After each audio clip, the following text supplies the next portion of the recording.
Hello, welcome to Kellogg Public Library's virtual story time. My name is Sherry. The story I'm going to share with you today is Goldenlocks and the Three Pirates by April Jones Prince, pictures by Stephen Salerno.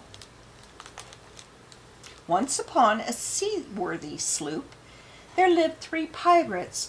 The big one was the pilfering Papa Pirate. Arrgh! The medium-sized one was the menacing Mama Pirate.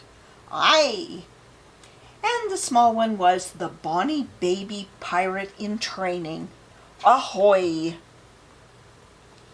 Now, Mama was cunning with a cutlass, but puzzled by pots and pans. She was clever with a cannon, but not so helpful with a hammer and nails. And her sewing, well, it was atrocious.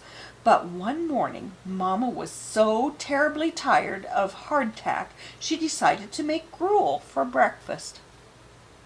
"Flaming blazes!" she cried as the cooking fire flared in the galley. Blobs of burnt gruel boiled over the edge of her pot. "Mama, we could hire a cook," Baby asked. "We don't need no stinking crew," Mama barked, slopping the rest of the gruel into bowls with a glare as cold as an Arctic breeze. "Aye," Papa agreed. "Heave-ho! We'll row the dinghy ashore for fresh water while the gruel cools." And off they set. As it happened, a handy but lonesome lass named Goldenlocks was out for a row in the same craggy harbor. She caught a whiff of Mama's gruel and was drawn to the scent like a pirate to treasure. Goldenlocks followed her nose to the larger boat, hauled her anchor overboard, and clambered onto the creaky ship. "Hello?" Goldenlocks called. "Anyone here?" Silence. Goldenlocks sighed. "I was hoping for some company." But her eyes brightened as she spied the 3 bowls of gruel. "There's the breakfast I smelled. I'm sure the good sailors who man this ship won't mind if I have a taste." She popped a spoonful from the big bowl into her gob. "Yikes, it's hot as cannon fire," she sputtered, "and nasty, too." Then Goldenlocks tried the gruel in the medium-sized bowl. "Yeesh, this one's cold as cave moss and tastes no better."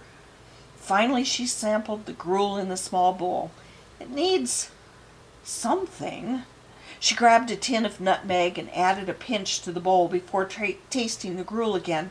Yes, to a T, just right. And most of the mess was down the hatch in an instant. Her belly now full, Goldenlocks scanned her surroundings. Never having been on a real sloop before, she was, of course, mildly curious. She ventured below decks, where she found 3 stools. "I'm sure the fine owners of this ship won't mind if I rest for a moment," she said, settling herself on the largest stool. "Yikes, it's hard as a turtle shell."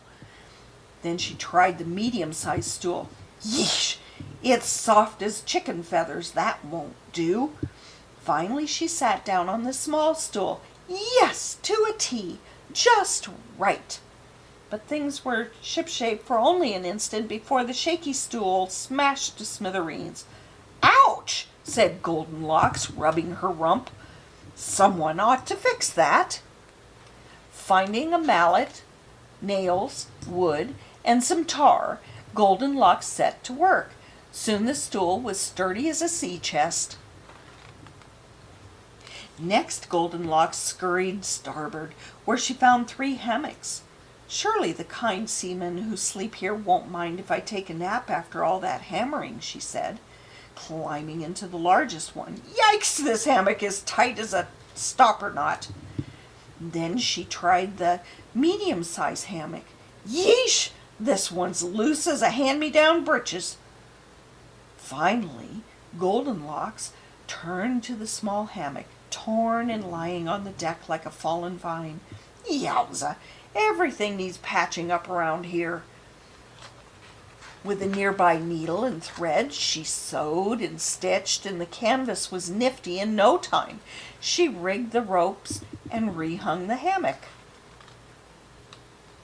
At last Goldenlocks tumbled into the small bed. Yes, to a T, just right, she breathed, and was fast asleep before you could say shut-eye. Now, you may have nearly forgotten about those three menacing pirates. If you climbed the ratlings to the crow's nest, you'd see that they are just now rowing back home for their morning grub. Papa, Mama, and Bonnie Baby hoisted themselves onto the main deck and headed straight for their breakfast. "Shiver me timbers, someone's been eating me gruel," Papa boomed. "Aye, someone's been eating me gruel too," Mama howled. "Someone's been eating me gruel as well," Baby piped up, "and most of it's in their stomach quarters." Mama leaned closer, sniffed, and stuck her finger into Baby's bowl for a taste. "This has been doctored with something better than bilge water," she mumbled. "I should have thought of that. That's right good plunder." "Let's find the filthy scalawag who's breached our bowl," Papa thundered. He stomped below decks, followed closely by Mama and Bailey. "Shiver me timbers, someone's been sitting on me stool," he roared. "Aye, someone's sitting on me stool too," Mama echoed. "Someone's been sitting on me stool as well," said Baby, "and they made it into a real chair." "That stool didn't need fixin'," Mama growled, but under her breath she added, "I could have done that." "The rogue's nearby," Papa pressed. "Me tattoo is tingling." Papa followed the prickly sensation, slinking towards the sleeping quarters. "Shiver me timbers, someone's been sleeping in me hammock," Papa bellowed. "Aye, someone's been sleeping in me hammock too," Mama cried. "Someone's been sleeping in me hammock as well," Baby shrieked with delight, "and they strung it back up all good and cozy like." Mama scowled. "I would have got to that," she muttered. "But why is me bed bulging like a bag of gold bullion?" Baby asked. At that moment, Goldenlocks' eyes snapped open to find the three scoundrels sizing her up. "Did you mend me bed?" Baby asked. "Did you sort his stool?" Papa demanded. "Did you soup me up me gruel?" Mama questioned. "How dare ye?" "Why, yes," Goldenlocks stammered. "Everything's a bit ragged around here, you know. Someone had to fix things." She sat up, gathering a better view of her visitors. Goldenlocks gasped. "Are you pirates? Where's your crew?" "We don't need no stinking," Papa began.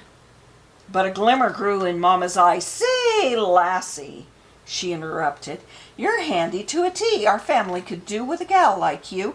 How's about turning pirate?" Once upon a seaworthy sloop there lived 4 pirates. And that's the end of that story. Do you think that that was better than the 3 bears? I wonder. See you next time.